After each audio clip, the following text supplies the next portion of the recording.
Good afternoon. I'm Doug Cumming. I'm a professor in the Journalism and Mass Communications Department at Washington Lee. Welcome to the Fishback Visiting Writers Lecture of the year. First, I want to thank the Fishbacks. They couldn't be here with us, but Bill and Sarah Fishback are the endowers of this series that's been going on for many years, bringing a distinguished writer to visit with students, to visit classes. We had lunch with Beth Macy today, and then to give a public lecture. The Fishback Endowment is given in memory of Bill Fishback's parents, Margaret and William Hunter Fishback. I want to give an introduction to my friend Beth Macy. Her latest book is called Truevine because it's the name of a very, very tiny unincorporated town and where George and Willie Muse were born and raised more than 100 years ago. It's also, it's a town that Lynn Neary, when she came to do an NPR story on the book recently, was amazed at how there was almost nothing there. It's in Tobacco, South Side, but it's the name of the town that struck Beth and had a lot of meaning. It was for the Truevine Church, which was a black name of a lot of black churches around the South, and just the resonance of the quote from the gospel, "I am the true vine, and my Father is the vine dresser. Every branch in me that does not bear fruit, he taketh away. Every branch that bears fruit, he prunes, that it may bear more fruit." This is a true story about stories that were not so true, but bore much fruit. She begins the book this way. "The story seems so crazy, many didn't believe it at first, black or white. But for a century it was whispered and handed down in the segregated black communities of Roanoke, the regional city hub about 30 miles from Truevine. The myth of the Muse kidnapping was so embedded in the local folklore that long before he became a social science professor, Roanoke-born Reginald Sharif remembers thinking it was a bunk when his mother told him, 'Be careful or someone will snatch you up,' just as the Muse brothers had been. But eventually, an adult took him aside and told him that a circus promoter really had forced the brothers to become world-famous sideshow freaks, subjugating them for many years. And not only that, they had found their way back home. They were here, now, retired and hidden away in an attic of one of the houses on the segregated Roanoke city block, one of them living into the early aughts." And then Macy says this, "The truth didn't stand in the way of a good story. The brothers were the equivalent of Boo Radley, the spooky oddball character in To Kill a Mockingbird." So Beth Macy is a teller of true stories about the power of stories and the power of storytelling. This idea of nonfiction books, when I assign histories and books written by journalists, I don't know why my students sometimes call them novels. It really bothers me because, in fact, nonfiction books have become more popular and bestsellers, as well as getting serious attention in literary circles as the literature, as Tom Wolfe suggested starting in the 60s. Somehow the true stories, the nonfiction books, are the tales and the literature of our time. Without getting into that argument, I just want to say that there's a special quality that journalists have, a special skill set that comes from always leaving the building, getting out, talking to people, driving around, more interviews, digging deep. And this is a skill set that Beth was telling us at lunch today, gave her everything she needed to write the 2 nonfiction books she's written so far and the one that she's working on in the future. She called the books feature writing on steroids. And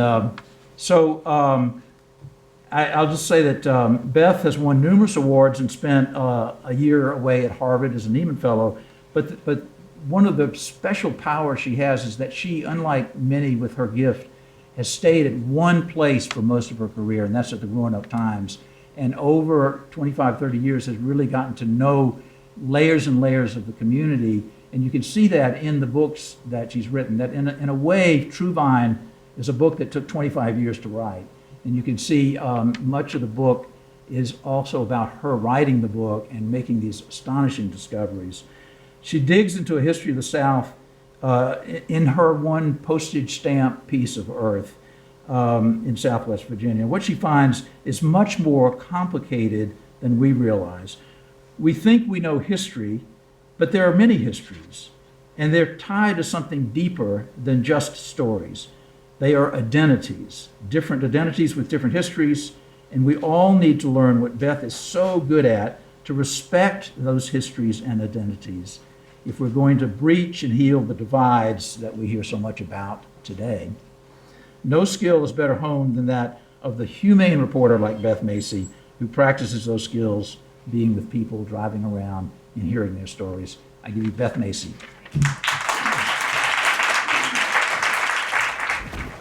Thank you so much. I really appreciate it. Can everybody hear me okay from here? Okay, great. Well, thanks for to the Fishback family, Bill and Sarah, and thanks to the entire committee for inviting me. My journalism mentors, Pam Lucky and Doug Cumming, have been inviting me and giving me feedback on my articles for a number of years, and I really appreciate it. I always love coming to WNL because the students here are really top-notch. So how many journalism students do we have here? Okay, great, good, because I kind of wrote this for you.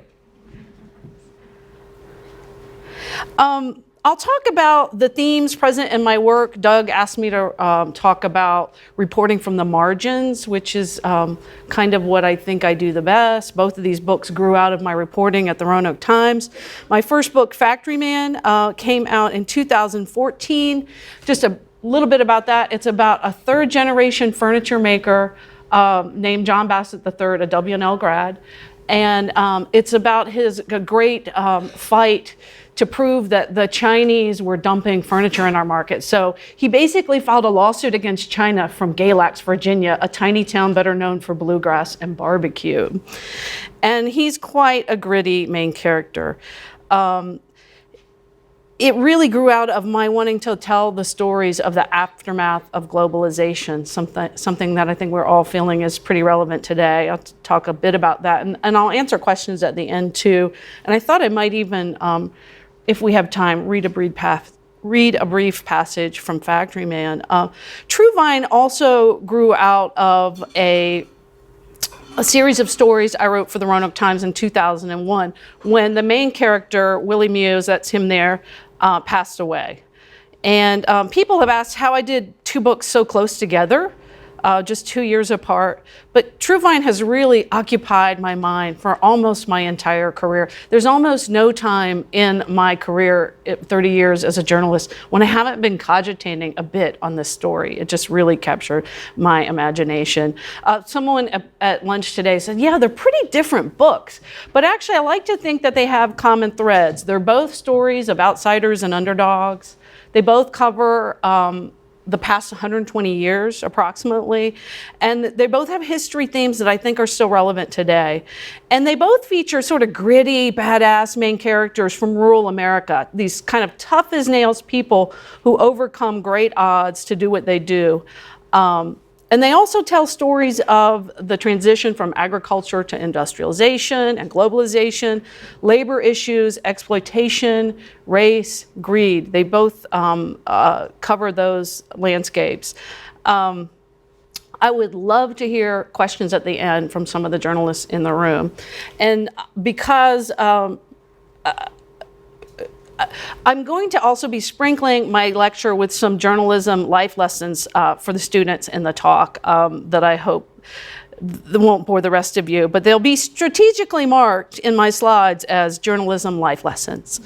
So don't say I didn't warn you. I like to tell people who I am first, especially when I'm talking about Factory Man. I think the reader should know that I'm the daughter of a displaced factory worker. I grew up in a little factory town called Urbana, Ohio. I had that attitude even then. My mom soldered airplane lights when the economy was good, and when it was bad, she would get laid off, and she would pick up under-the-table jobs like a lot of the workers that I wrote about in Factory Man did. Grew up poor. I was the first in my family to go to college, and I went solely on Pell Grants and a few scholarships, but mostly need-based financial aid back in the time in the early 80s when that would actually cover a full state college tuition. So I feel very, very lucky. Next to finding my husband, Tom, in the back, going to college transformed my life as much as anything. I grew up with the love of reading. That's our house on the right. My grandmother lived on the left. She taught me to read when I was 4. And when I went to kindergarten, I could already write in cursive, like old lady cursive. And teachers were really mad because I didn't know how to print. I just skipped that because of my grandmother. I have always been drawn to stories of outsiders and underdogs, probably because I consider myself one of them. It took me about 10 or 15 years doing this kind of work before I realized that those were the stories that always came out best. So I just want to encourage you to think about what are the stories that really rev you up? What are the stories that perhaps parallel your own life stories? I think we do, when we figure out our own life's themes, we just do a better job at it. I used to think early in my career that you had to live in a big city to do big stories. I really thought I'd be in Roanoke for like a year. I didn't even want to put my name on the company parking lot list because I thought, I'm so out of there. And look at me, 28 years later. But both of my books really grew out of these small and rural settings. And I would not have gotten either of them had I not stayed in the same place.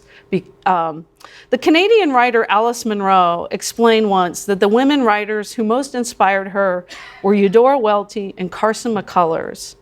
She said they gave her the idea that it was okay to write about women who lead small-town, often marginalized lives.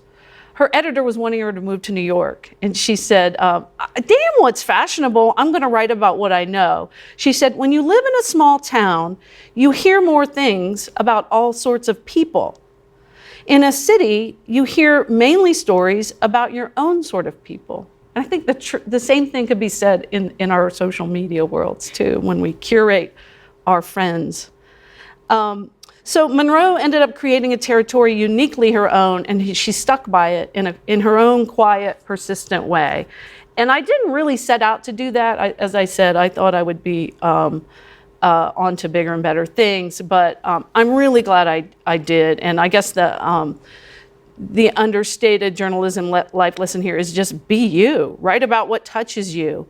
With Factory Man, I saw the anger that was building in rural America.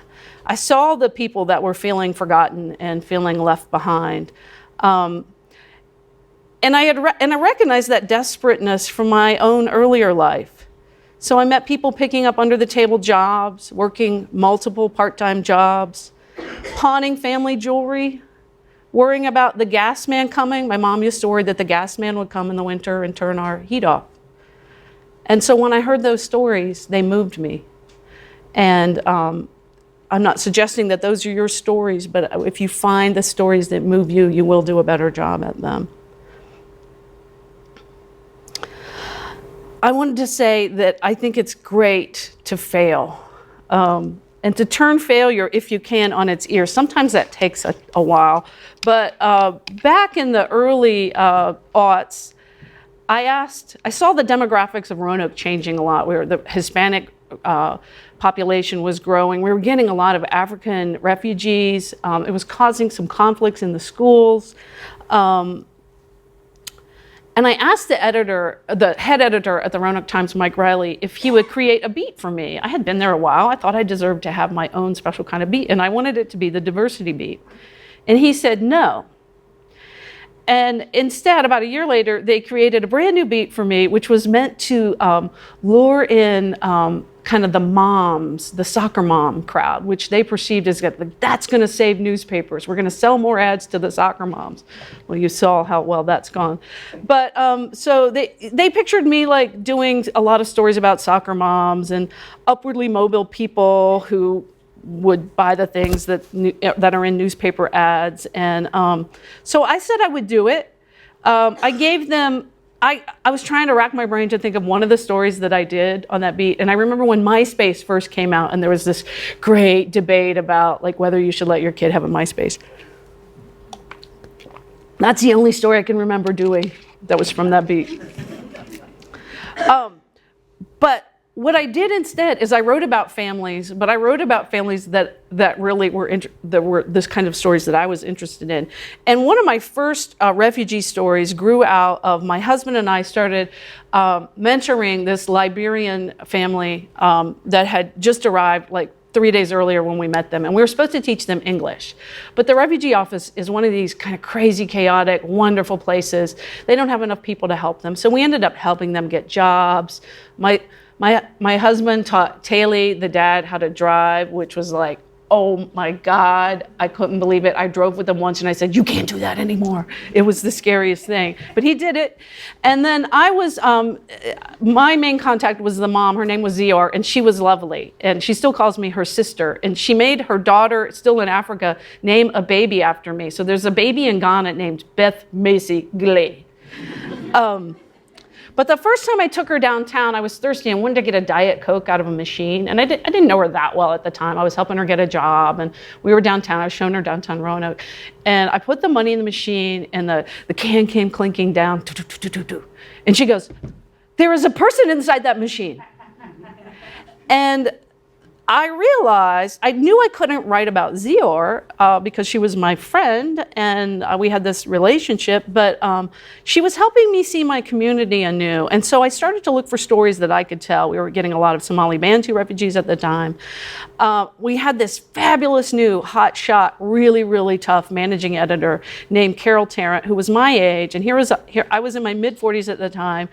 And she just kicked my butt. I'd work really hard on these stories, and she would return them with red pen all over them and Z's in the margin to indicate boredom. And it was awful. We had this thing where she made me cry at least once per project, but it was the best editing I've ever had, bar none. And she still edits like my book proposals and stuff for me. But so she paired me up with this photographer named Josh Meltzer, and we were looking for a way to write about these new refugees. And Josh pointed out that the most integrated piece of Roanoke, which is a very segregated city still. It's one of the most segregated cities in the South, according to demographers. He pointed out that there was this apartment complex called Terrace Apartments. And so we started hanging out there and following the different refugees that were living there. And there were 18 languages spoken at that bus stop alone. And I didn't give myself any credit for this because it took Josh coming in with fresh eyes. Terrace Apartments was like 5 blocks from our house, and I had never noticed what Josh noticed. So we ended up doing a really interesting series that had a lot of new online stuff about it. And this is a picture of some kids doing their homework in a window well because they had just arrived from a Kenyan refugee camp and their mom was afraid to turn on the lights. The pictures were wonderful. The refugee office ended up becoming what I call a story beacon. It was a place where I could go that I would meet people and they would give me story ideas. So that's just when you find a person that can lead you to a lot of other different kinds of people, that's usually a really good place. And the refugee office ended up being sort of my bureau, as we used to say back when newspapers had bureaus. I would spend a lot of time there. And I was always impressed with just all the activity. There was a lot of chaos there. There was people dealing with PTSD as well as I need a job, I need housing, and a lot of hope. And it was pretty incredible. And so I just want to say a sub-life lesson in this one is I think you can be a journalist if you don't work 24/7. But I don't think you can be a very good journalist. So that's a story idea that grew out of my own life. I didn't write about Zior. But here I am talking about her right now, and I actually did write her into the epilogue of Truevine. And I also think you can be a good journalist if you take no for an answer, but maybe not a very great journalist. And so I wanted to leave with the idea that even when somebody tells you no, that story isn't going to work. If you go back and do more research and make your pitch irresistible, you can almost always get to do the story that you want to do. My editor forgot what my beat was because I was giving him irresistible stories. We've never discussed it since then. So while I was hanging out at the refugee office working on the African refugee series, I started noticing that Hispanic growth was kind of going through the roof in Roanoke. They were having new ESL summer classes for the first time. There were some tensions in and around the issues of immigration. So Carol let us do a series on Hispanic immigration. And so I just did what I usually did. I've done it with both books. I start casting my net wide, trying to find out as much as I can. And so what I did is I took the woman who works at the refugee office named Vivian out for lunch just to pick her brain. And she told me 2 stories that made this hair stand up on the back of my neck. And these 2 stories ended up being a big part of this series, which I think was like 5 parts. So one was a story about some girls she had just registered for school who had shown up, and they had come from Honduras, and they had ridden the immigrant train through Mexico and landed in Roanoke, Virginia. And she said, I just met these 2 little girls yesterday, registered from the school, and their heads were shaven. Their heads were shaved. I said, well, why were their heads shaved? Well, their mother had shaved their heads so they could pass as boys on the train so that they wouldn't be raped. And that really made the hair stand up on the back of my neck. And I've just learned to pay attention when the hair stands up on the back of my neck. The other story she told me was about a woman from also from Honduras named Noemi, who had done the usual immigrant thing. She had arrived, she had worked really hard, 3 jobs, sending people to bring her children up one at a time. And her last child was coming up. It was going to be her 5th child in America. And he disappeared along the Texas-Mexico border. So we went and we tried to find him, and it became this story about the driving question was she actually going to go to immigration authorities to ask for help? And she ended up doing that, but we never found him, unfortunately. We asked if we could go to Mexico to report on the communities and what the after effect of immigration was there. And I asked the same editor, it was near the end of the year, it was November, and he said, no, we don't have the budget for you to go to Mexico. So we took a day, I forget what we said we were doing, but we went out to this tobacco farm near Truevine, actually. And we met these tobacco workers who had been working on Johnny and Sharon Angel's tobacco farm. For one of them, this guy, Adrian, for 17 years. And so it's this great story about, he was a legal guest worker. He spent 10 months every year in Mexico. And I forget how I met Johnny, but Johnny said, you gotta come. This is a great story. You can follow him back to Mexico and see what it's like, see why people wanna come here so much. And so that sounded good, but I knew my editor, I think he did still say no after that. But so then we went out and we spent a day on the tobacco farm.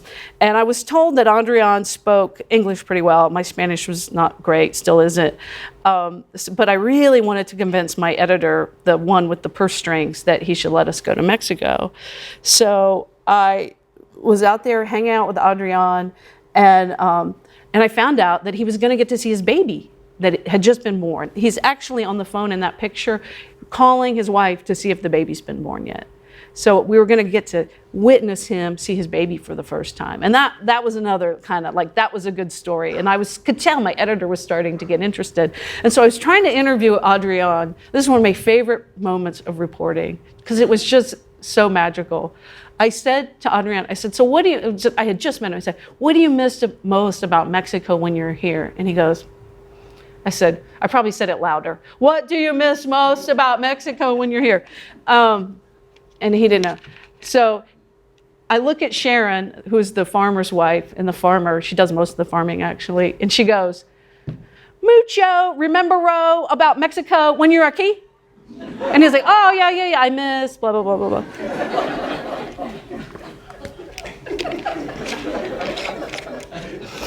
I got Mike Riley to send us to Mexico on the basis of that story and the baby. So make your pitches irresistible and keep reporting like till the hair stands up on the back of your neck. That's my advice always.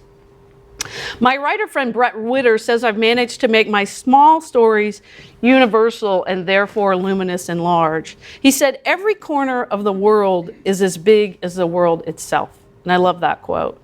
What he meant, I think, was that every place is important as the next if you're engaged in it. And to me, that's the secret joy of journalism. You get to drive around, you get to have these great interactions with people you would never otherwise meet, like Mucho Remembero about Mexico. Come on, when have you heard that?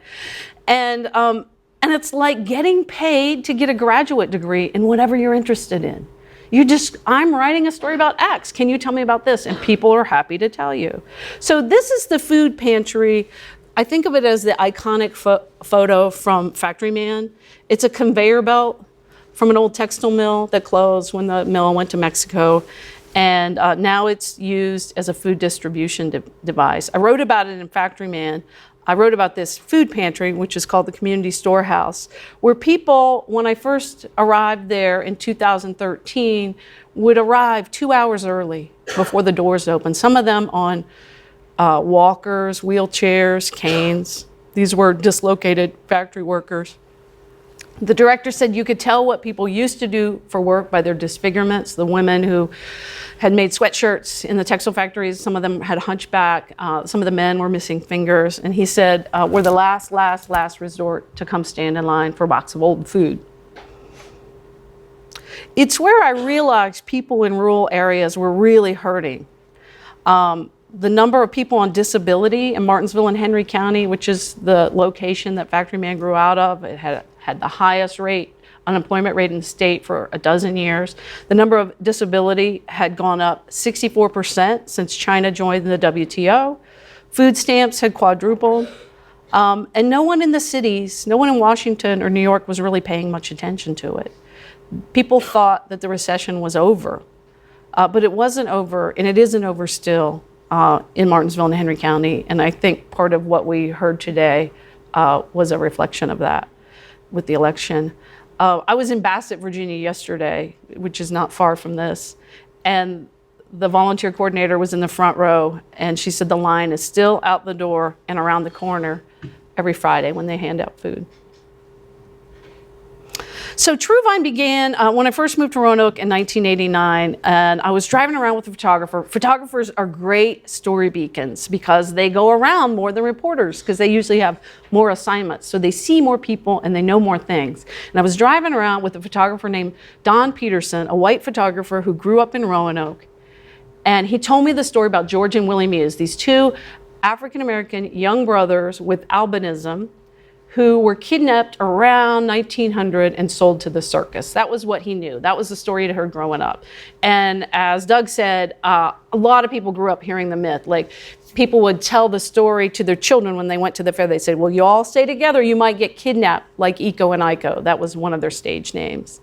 So what Don said that got my interest was, well, the story, first of all, was just a great yarn. I mean, it's just a great story. But what he said that really piqued my interest was, he said, it's the best story in town, but nobody's been able to get it. And I'm just a little bit competitive. The reason nobody had been able to get it is because of this woman, Nancy Saunders. So she was George and Willie Muse's great niece, and she took care of them when they retired to Roanoke in the 1960s. George died in 1972. Willie lived till 2001. He died at the age of 108. And lots of people had tried to do the story. Lots of people had tried to interview him. People had done paintings about them. They're sort of the fascination of artists who had wanted to interview them. But she had always said no. And so she ran a little soul food restaurant on Melrose Avenue called the Goody Shop. Anybody here been to the Goody Shop? Okay, it was fabulous. It's closed now, but it was there for like 30 years. So I waltz in, and I'm told it's the best story in town. So I waltz in, I said, hi, I'm Beth Macy with the Roanoke Times. Love to do a story on your, I don't remember exactly what I said. As she now tells the story, you walked in and you thought I was just gonna fall over and give you this story. And I said to myself, Scratch has met his match. So I was Scratch, she was the match. And she had a little sign on the wall that a customer had stenciled for her on the restaurant wall. The sign said, sit down and shut up. And she meant it. So she said, basically, they've been exploited their whole lives. They're resting. I was never going to get to meet Uncle Willie. I said, what if I do the interview and not run it until after he passes away? She said, I don't trust you. She said, you're too curious. I still think I would have done it on her terms. But she said, what about your editor? Your editor might not have let you. And she might be right. I was young then and I didn't have a lot of power at the paper. But so Willie dies in 2001 at the age of 108, and she lets me and a coworker do a serial narrative. It ran over 4 days. And we found out a lot, that even stuff that the family didn't know. Like, they always knew that their mother got them back in this great dramatic scene in 1927 when Ringling Brothers and Barnum Bailey come through, and George and Willie are with the sideshow. And she goes to the circus and she gets them back. And then she files a lawsuit. But we actually found the documents, we found the news coverage, and we were able to confirm the family's version of the story, that they'd been kidnapped and that their mother had sued the circus, that they had been trafficked for at least 13 years, and that their mother had sued the circus after she found them, which would have been like suing the Carnegies. It would have been a really big deal to sue Ringling Brothers, which is the biggest circus. Circus was the #1 form of entertainment. This is before movies, radio, TV, professional sports were big. So Factory Man was getting ready to come out, and I really enjoyed the process. I wanted to quit my job, so I wanted to have another book. And so I called her in 2013, and I said, Nancy, could I turn George and Willie's story into a book? And she said, let me think about it. It was November 11th. I wrote it on my calendar because I wanted to see how long it took her to return my call. Well, Thanksgiving came, December. I sent her a Christmas card. I wrote, P.S. my phone number is... And then 6 weeks later, on Christmas morning, she called and she said, I waited so I could give it to you as a present.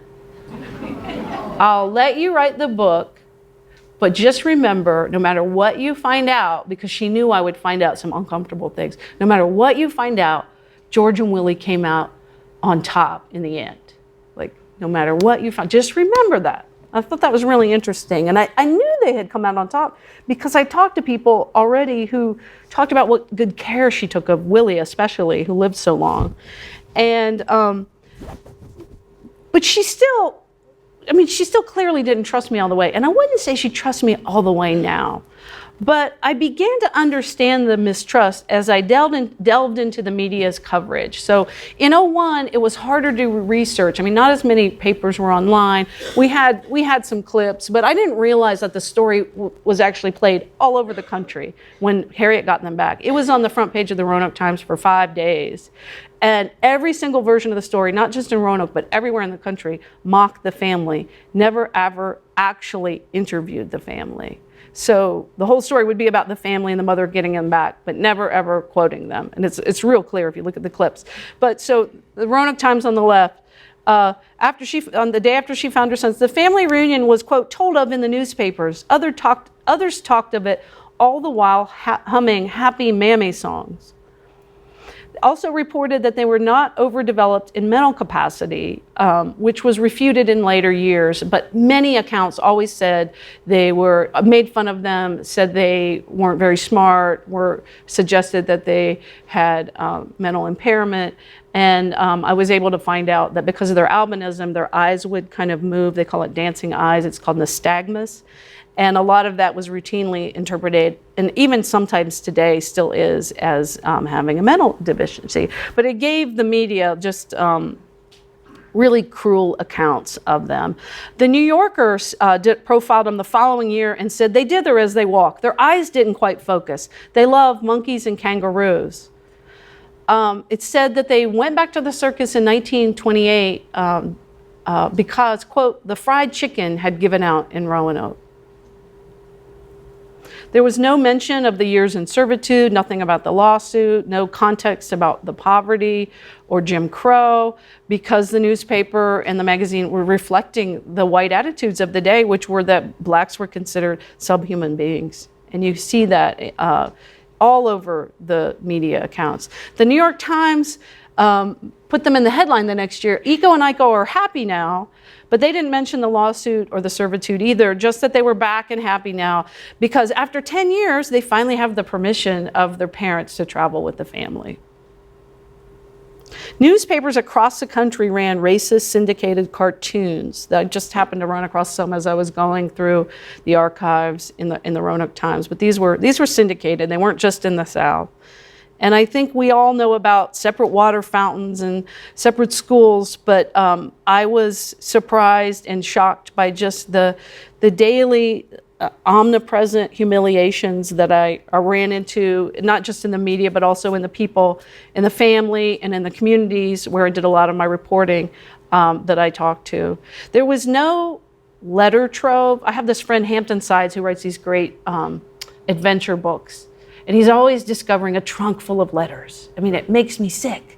I've never found like a trunk full of letters. And there was not going to be a trunk full of letters with this book either, because George and Willie couldn't read or write, because they couldn't go to school, because they were taken and they were working. And their ancestors' names weren't recorded. Their slave ancestors' names weren't recorded. Their births weren't recorded. And I looked really hard and long for that. One of the questions I wanted to address in the book was, how did their mother, an illiterate maid, manage to get them back? And what was she up against? That was a question that I didn't really understand the first time we wrote about it, until I really figured out what the power structure was like in Roanoke. So the head, Colonel Kent Spiller, was a Commonwealth's attorney in Roanoke, which is the top law enforcement officer. Back then, he had to sort of sign off when a big arrest happened and this kind of thing. He was also the founding member of the Robert E. Lee clan of the KKK, which was the largest KKK in the state. So just think about that. Like, that's kind of who she was up against that day in 1927 when she went into the sideshow tent where she wasn't even supposed to be, because they didn't have special segregation section there, and she got them back. So a lot of this book was just like kind of layering in all the context. And I think that tells you something about her bravery. When I would get frustrated at times because there were so many holes in the record. And I was interviewing a Canadian historian named Jane Nicholas one day, and she said something that really kind of turned it for me. She said, if we only wrote the histories of well-documented people, we would only tell the stories of really privileged people. So she said, you have to take the evidence you have and build meaning and context.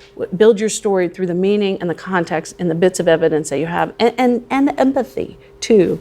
So then it sort of turned it, and I was writing not so much about what happened or what I couldn't find out that happened, but why there were no records there. So it's a book about historic erasure as well.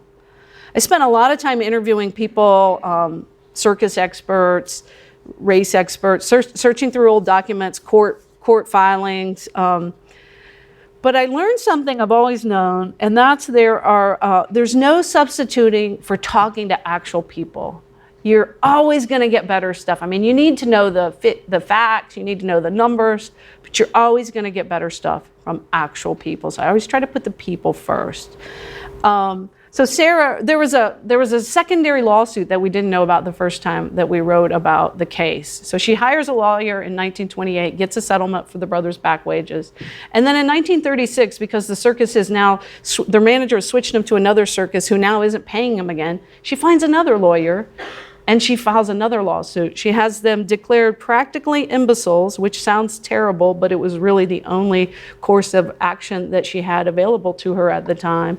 And what it did was it appointed a lawyer guardian who, whenever the showman would not pay them, he would track them down. And they were all over the world. They were in England, Venezuela, the Caribbean. They were everywhere. And they would hire missing persons detectives. And so I did a lot of research on this lawyer because he was super interesting to me. And I found his grandsons and I found all these records about him.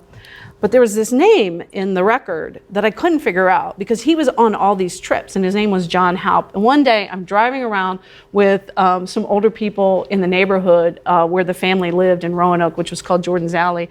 And Sarah Haupt on the right, or Sarah Showalter, she happens to be the stepdaughter of the man who would accompany the lawyer, and he was a black bail bondsman and a community leader. And so I was just able to bring these people to life just kind of by luck, just like one person would lead to another. We have a wonderful resource in Roanoke, Joanne Poindexter. She was the Roanoke Times first black newspaper reporter, and she actually goes to the church in this neighborhood and was able to vouch for me with all these different people so that they would let me drive them around and they would recall what life was like during segregation in their neighborhood. And in the teens, Roanoke codified segregation. You literally could only live on certain blocks if you were black. But you would have to walk to school, to your black school, and you would have to walk past some white blocks. So they'd be right next to each other. So another woman that I was driving around one day, she points to this just grassy lot on the corner, and she remembers like it's yesterday. She's in her mid-80s, being a little girl walking to school. She's trying to get to the bridge to get over to her Harrison school. And she's walking past this white-owned Victorian house where the homeowner has trained 2 parrots on the side porch to squawk racial epithets as the children as they walk to school.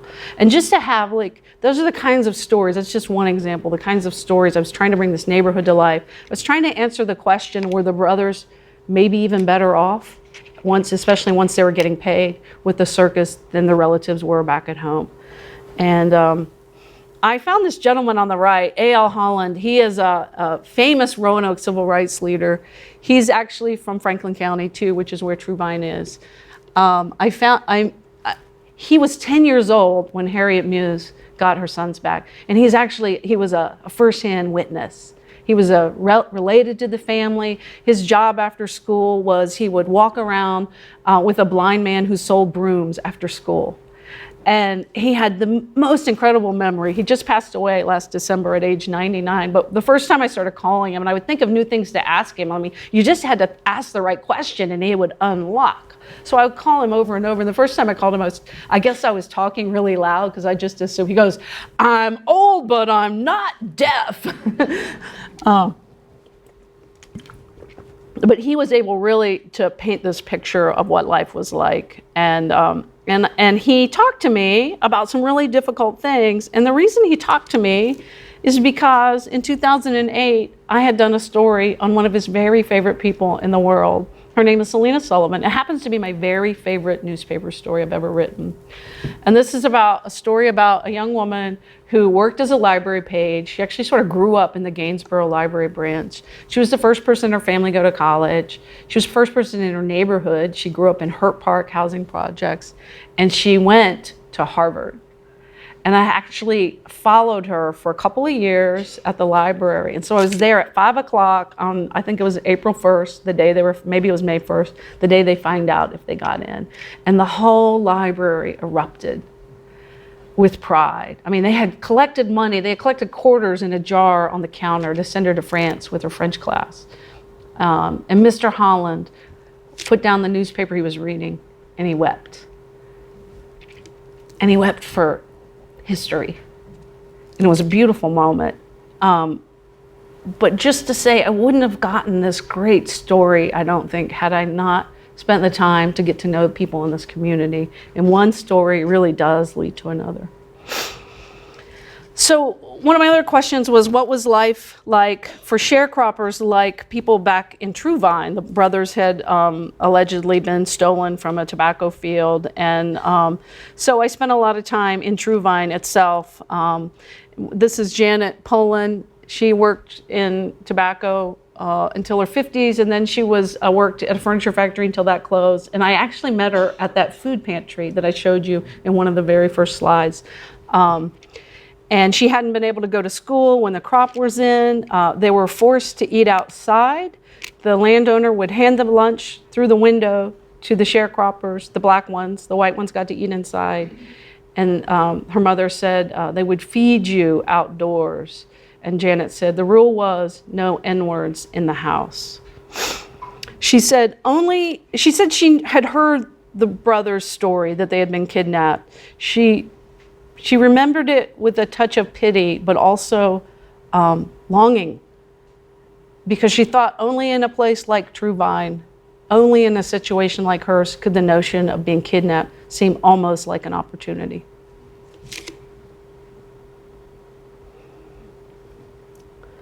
Just real quick, some pictures. Somebody told me early on that pictures were going to be my best kind of evidence because the showmen would change their names a lot, and to give you the feeling that you were going to see a new act. So they were Darwin's Missing Links, Barnum's Monkey Men. Then there were Eco and Iko Ecuadorian Savages. Eventually they were Eco and Iko ambassadors from Mars. They said they had discovered them coming out of a spaceship in the Mojave Desert.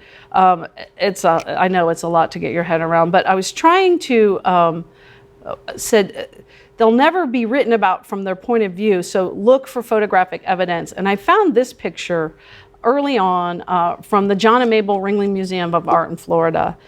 And it's really a great picture because it proves that they were child workers, right? You can tell they're children in this picture. It's the earliest known picture of them. And they look scared, right? That's what I read from the picture. But I sent it to a historic costume expert at the College of Charleston in South Carolina, and he saw all these things that I didn't see in the picture. And so once I did that, then I started to do that with all my pictures. Like there's another picture here where they're playing music, so I sent it to a music expert and try to, if I would have a piece of incontrovertible evidence, find out as much information as I could from it. But when I sent it to the costume professor who enthused, historic menswear is my passion, he blew it up and he noticed that their seams were coming apart. Like they had been wearing these suits for a long time, and he could tell that the suits were 2 sizes too small. This is the first known picture of them with instruments. They were great musicians. The first time they were handed instruments, it was just for a photo prop. It was thought to be a joke. But again, I sent this to a guy named Kenny Rohrer, who has a Black to the Blue Ridge. Y'all might have heard that show on NPR. And my friend is a banjo player, and they pointed out that he's playing clawhammer style, which is very common in the country blues that comes from the southern Piedmont area of Virginia. So they may have known how to play even before they were in the circus. This gentleman actually writes in his memoir in 1933, he tells the whole story of how he bought them from another showman, and he brags about making them a paying proposition and writes about them in loan shark terminology. I like this picture. It's really the only kind of candid picture of them, because you can see as their careers progressed and as they were being paid and their mother was able to get them. I mean, by the time they retired, she had enough money that they had a house bought and paid for, and a nice house. So that was kind of her great parting gift to them. But I like this picture because it shows that they're just kind of one of the group. And one of the things they would say, these are other people in the sideshow, the woman in front is a sword swallower. And one of the things they would say is they would laugh at us, but we would laugh at them because they were paying to see us. By the way, another interesting thing, people are dying to tell you what they know. Like, that's a great thing about being a reporter. So there are all these people who collect sideshow memorabilia. I found this guy in Canada named Al Stencil who had written 2 books about sideshows. He was one of those who actually ran away with the circus in the mid-60s. His mom said, oh no, he'll never come back. His dad said, oh, he'll be back next week. He never came back. And he eventually bought his own circus. He actually came down for our book party in Roanoke a couple weeks ago in his van that he sleeps in, so he still has the thrill of the road. And so people just love to tell you what they know. So Al was a great fan about sideshows. There are people who specialize in certain kinds of sideshow performers. I interviewed a guy who collects the souvenir rings of Irish giants. How's that for a specialty? Al, I was looking for a particular set of photos, and he thought that he had found a guy in Philadelphia who might have this collection I was looking for. And he said, hey, Beth, call Philadelphia Eddie's tattoo parlor and ask for furry couch and tell him I sent you.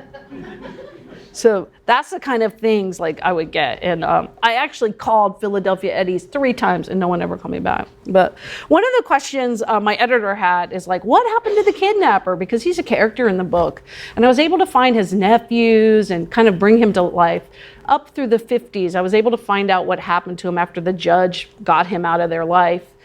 And he sort of had this sad end-of-life existence, lived in a trailer in Gibsonton, Florida, which is where a lot of the sideshow workers ended up.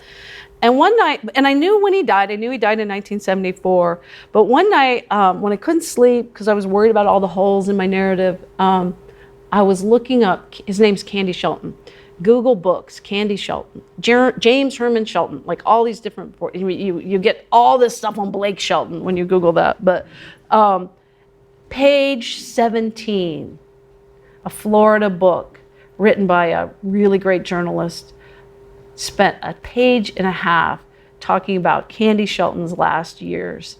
And that was just like gold. But I mean, it was just kind of woo-woo that I found it. And I would have these woo-woo moments during the reporting. And I would call Nancy and tell her about it. And she would say, oh, Uncle Willie's been busy this week helping you find out the story. So here's a book that begins in rural Franklin County. Along the way, because of the color of their skin, people are lynched, kidnapped, subjugated. They're denied the vote. They're told where to live, how to act. One of the people in the book is even murdered. All the while, the family story is totally quashed and mocked, told only in the racism seep climate that ruled the day. And still, like this tobacco plant, the brothers and their mother somehow managed to thrive. And how do they do that? That was the real driving question of the book. And Truevine, by the way, comes from John 15 in the Bible. Came from a time, it's an important verse that a lot of African American churches have taken on. You'll see Truevine Baptist churches in various places in the South. And it reflects a time when the best hope many African Americans had was in the afterlife. And people at Truevine Baptist Church in Truevine told me that the church itself was named for the first traveling preacher who ever came through the community, an itinerant preacher who preached from that verse.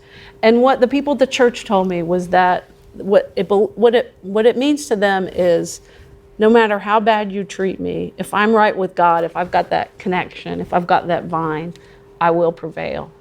And so that's why we called it Truevine. And finally, I thought I would end before I take questions with since Willie never got to give his story, I like to end with a recording of him. This is a song that his brother would sing to him at night.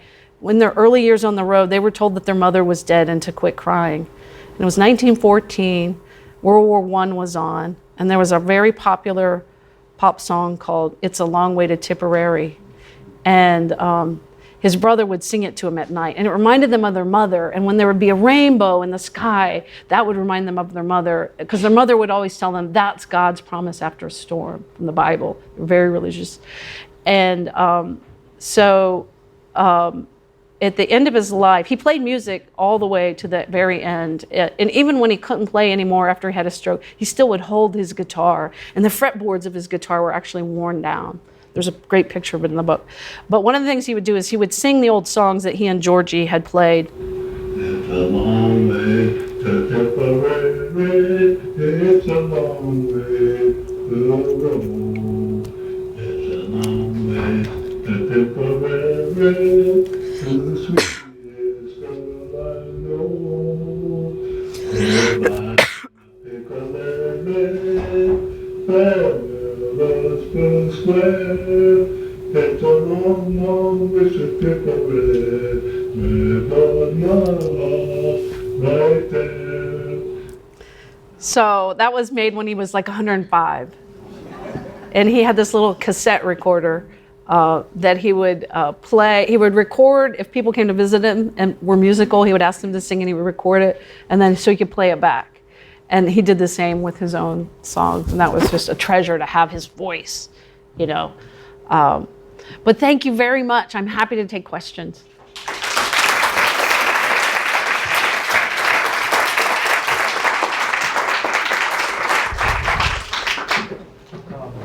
And I have a mic that I can, that I can bring to anyone who has a question for Beth. Once you started, you got permission to report the story as a book. What was the greatest source of active resistance? I mean, people that you encountered who refused to talk to you or who tried to intimidate you?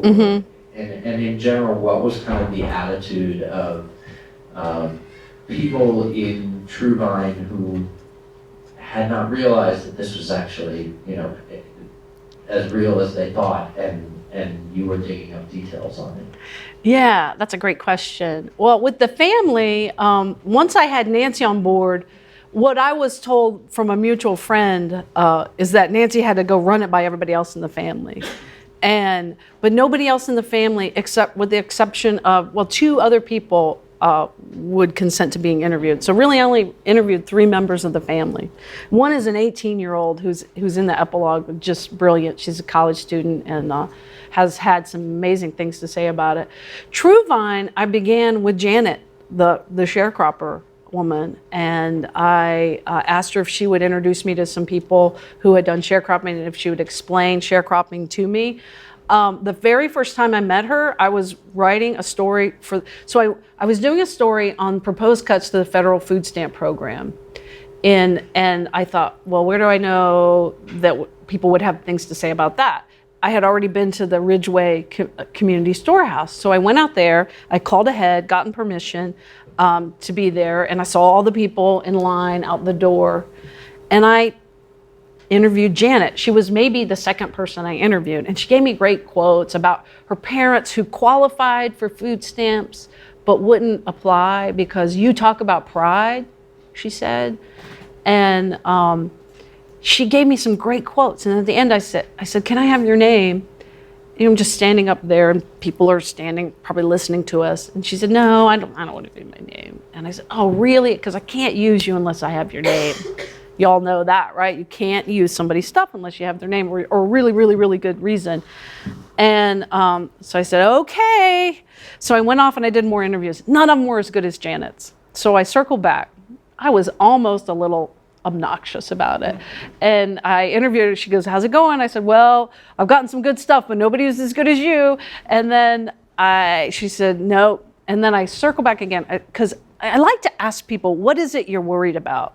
Because often it's not anything it's not what you think they might be worried about.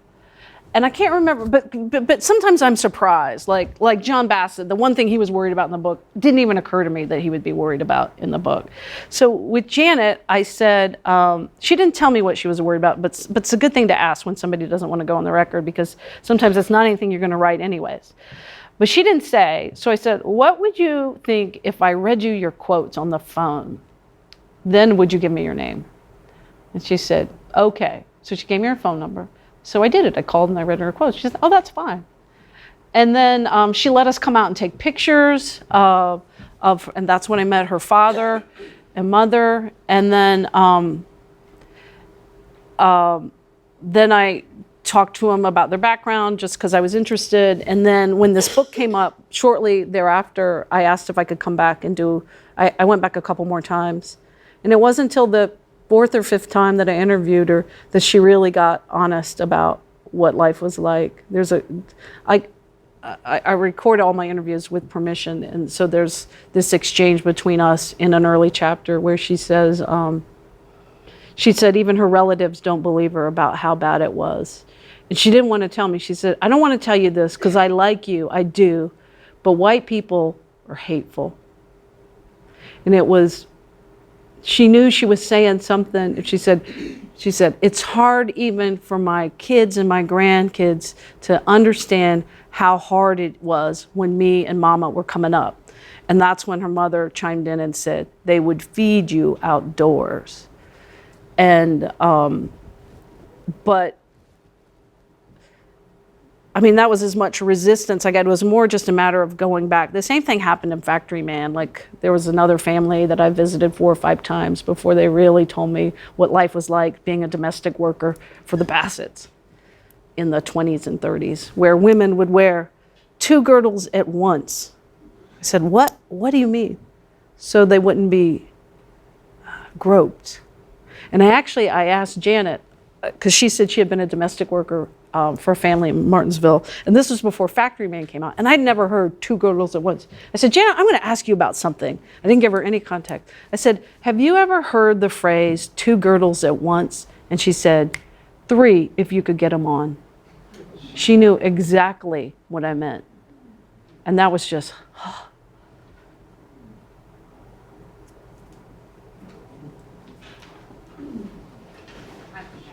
Beth, when you, how often do you, not just in this, but in your writing, do you allow or read back the quotes to people? And if they don't like them or want to tinker with them, what do you do? well, I have them on tape too. You know, I usually record. I don't do it very often. I mean, I have done it if it was the only way to get somebody to trust me. I mean, it's not an unfair question. You don't always have time to do it with a newspaper reporter. But with the book, you probably would. Yeah, I mean, very few people have asked. That was for the newspaper story that she wanted. Very few people have asked. I did show Nancy a copy of the book after it was edited, but before the epilogue was written, for fact checking only. And I did the same to John Bassett. I did the same. He had like 4 pages, single spaced, of mostly pretty good catches, things only he would have known. And then he got madder and madder, and then he got to page 4, he blew up at me. And we had a big come to Jesus. Nancy had 6 little things, and then she had a bigger point about the whole question of whether or not Harriet Muse initially let them go, which I talk about a lot in the book, and that's just one of those things that isn't knowable. There is some evidence to indicate that she initially let them go, but there's also evidence to indicate she wanted them back. And then they were taken for 13 years, and she was not paid. We're sure about that. So that was another thing. That was one of the uncomfortable things that came up when she says, "I know you're going to find out bad things," but they came out on top in the end. Yes. So, Beth, the brothers' story is really in large part about their exploitation and their life was. And I wonder how you wrestled, or if you wrestled with the possibility of their being exploited again by me. Story. Yeah. So how did you? Well, I put this quote in the book by a famous, I forget what you call him. Leslie Fielder. What was his field? Was he a sociologist? Literary critic. He says no one can write about freaks without exploiting them for their own personal gain. And so I wanted to acknowledge, that's a great quote, right? About writing and also about Sideshow. I wanted to acknowledge that I knew that. And then I just tried to be really respectful of the family and of the communities that I was writing about. I tried to make them part of the process. I invited them to the book launch. I gave them galley copies of the book. I went and spoke to everybody at Truevine Missionary Baptist Church a couple months before the book came out. And I said, by the way, there's a book coming out. It's called Truevine. It's about your community. And most of them already knew, because it's a small community and everyone knows. And I haven't had a complaint yet. We have a book signing right afterward, and the time is sort of running out. But there's another question. Maybe one more question? Student question, yay! What's it like? I saw that that this is going to be made into a movie. What's it like to have one of your books turned into a film, and do you have a lot of creative direction of that? Oh, that's a good question. So Factory Man has been optioned by Tom Hanks's company, and then it was re-optioned. He hired a screenwriter.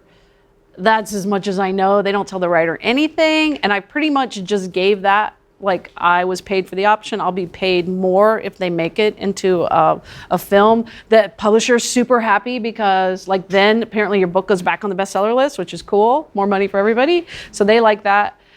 I was comfortable with that. John Bassett was comfortable with it. I think Tom Hanks will do a good job. This one, I'm not just giving to anybody. So this is being negotiated. Somebody leaked the story. The story shouldn't have been out yet, but Leonardo DiCaprio has expressed interest he has a production company, and he wants to be the kidnapper. So we're negotiating that, and I'm not gonna just let this go. I'm not gonna, with Nancy's permission, she and I are gonna be, we're gonna have what's called meaningful consultation, and that will mean, that's being negotiated now, but what I hope that means is that we will get to sign off on the script treatment, not the script. But I don't want, it's too important. It's a book about exploitation. I don't want it to happen. Yes? So what is, I'm sorry, I know that was the last question, but this gets back to Pam's question. What is the level that you're concerned about further exploitation once you let it go with somebody else? Mm-hmm. Do you go back and talk to your people again and say this is what's going to happen, or how does it go? Yeah, and I don't want to talk about it because it's a financial thing between me and her, but I don't know if she'd want me to share, but I can just tell you I wouldn't do anything without her permission or her being a part of it. So, but I don't think I should share what our relationship is with the film. There was no financial relationship with the book. I did the work. She was happy and honored for me to write the book. I do have a great picture to show you real quick before we go. So at the book launch party, I thought you should see Scratch meeting his match. And so you know about the sign, sit down and shut up. So I asked her about 6 months ago, Nancy, do you still have that sign? I sure would love to have that sign. She said, I don't know if I have the sign, but I'll look. Well, she never got back to me, which is typical. And so at the book launch party, the customer who made the sign with the stencil brought the stencil. So there it is, sit down, shut up. And I said, Nancy, did you find the sign? And she said, I found the sign. And I said, what do you think? Like, do you think you could will me the sign? And she said, you can have the sign after you deliver my eulogy. So she never asked me to deliver a eulogy. She never said she liked the book. She never said she liked the book. But I would have heard if she didn't. She never said good job, but she asked me to deliver a eulogy. So I think we're good. I think Scratch is good now. Okay, thank you very much. Thank you.